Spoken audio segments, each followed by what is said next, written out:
I believe that teenagers have confused about their life because of everything in their life being set on them.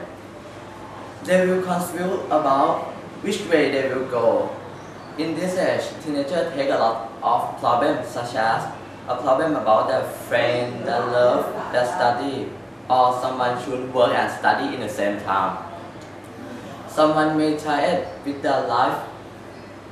They will bore everything that they do or can say in the same word. Overload means they don't want to do anything. This feeling may make you feel bad. That's because you are too serious, and I think it's not good that you are too serious in this age. In this age, you shouldn't relax or enjoy with your life, but don't forget your work. And I'm sure that all of your problems will be solved.